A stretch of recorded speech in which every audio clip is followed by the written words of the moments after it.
اللي حصل من امبارح للنهارده ده عمره ما حصل في تاريخ كرة القدم. يعني الاتحاد الافريقي بيقدم عظمه، يعني هي كوسه بس كوسه مخلفه معلبه، عامل شغل فاخر من الاخر مع اخواتنا بتوع المغرب. بس انا النهارده انا مش جاي مع حد ضد حد، انا جاي مع الصح.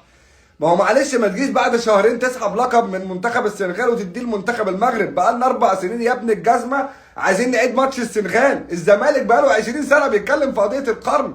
انت ما تجيش بعد شهرين، ده النهارده 18 والماتش كان يوم 18/1، النهارده 18/3. وبعدين انت سبت يعني الصواريخ والمسيرات وسبت كل اللي بيحصل في الشرق الاوسط وفي الدول العربيه والخليج، وجاي تقول له دلوقتي بطوله افريقيا. يعني انت ما عملتش حساب للشهر المفترج، انت هتفطرنا عليك كده، احنا لسه الصبح. هو لا حياه لمن تنادي.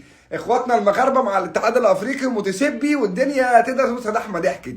هم طلبت معاهم خلاص، هي الدماغ طلبت، انا كيفي كده، انا هاخد البطوله من السنغال وهروح اديها للمغرب. المنتخب المغربي هو اللي كسب البطوله. ما هو معلش مش هيقعدوا 50 سنه ما ياخدوش بطوله. بس انا من وجهه نظري لو ما خدتهاش في الماتش وما احتفلتش بيها وما زقطتش وما رقصتش وما اتصورتش بيها في الطياره مفيش احساس.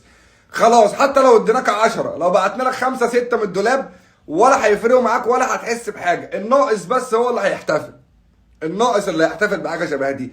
انت تحس ان انت بطل ساعتها. بس النهارده السنغال عملت لقطه للتاريخ. ما هو يعني معلش ان ما بقاش بلعب طالما الحكم بتاع الماتش ما صفرش وما نهاش الماتش ان انا منسحب، وانا كملت ونزلت وضربه الجزاء اتلعبت واتصدت وكملنا وكسبنا والموضوع خلص عادي ومفيش اي حاجه. هتقول لي ليزر، ده منتخب مصر معاك كان فيه 30,000 ليزر وما عدتش الماتش لغايه دلوقتي، مش مهم. بس المنتخب السنغالي او رد السنغال كان واضح وصريح على الموضوع ده. بددنا عليكم، اللي تعرفوا تعملوه اعملوه.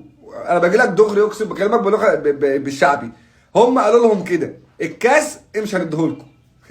الكاس اللي انت عايز تاخده مني تديه للمنتخب المغربي، والله ما انا مديهولك. وشوف اعلى مفخرك اركبه، وانا هصعد معاك لاعلى الجهات الرياضيه الدوليه العالميه. على بص هنروح بيك ما يعني هنسافر بره، ما يعني انا ما يعني والله ما انت واخده. البطوله مش هتطلع من السنغال لو على جتتهم. يعني كاس افريقيا ده مش هيطلع من عندهم، يبقى هم بددوا عليه عشان انت اصلك ايه كوسه والاتحاد الافريقي والمغرب وعايز تجاملهم. مش على قفايا انا، والله ما انت واخد البطوله. وقفل عليها وحطوها وخلاص، والله ما هيطلعوها. قال لك لن نسلم البطوله وسنصعد لاكبر الجهات وهنلف بقى هنعمل كل حاجه، انما البطوله دي الكاس ده مش هسلمه.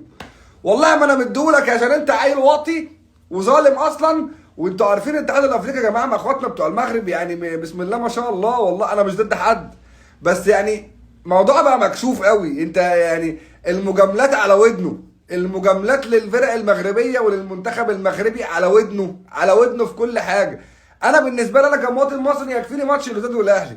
على فكره انا زملكاوي، بس ماتش الوداد والاهلي ده لوحده كان نقطه فاصله مع الاتحاد الافريقي معانا.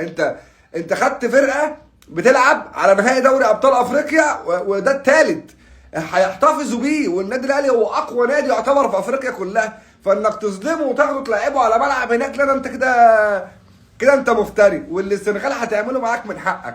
فانا بقول لكم ان اللي حصل اليومين دول هو يعني ارضاء للمنتخب المغربي، ارضاء للشعب المغربي، ارضاء للجامعه المغربيه. مش الموضوع ملوش علاقه بالكاس بجد، والله العظيم. اسمع اللي بقول، هم بيرضوهم.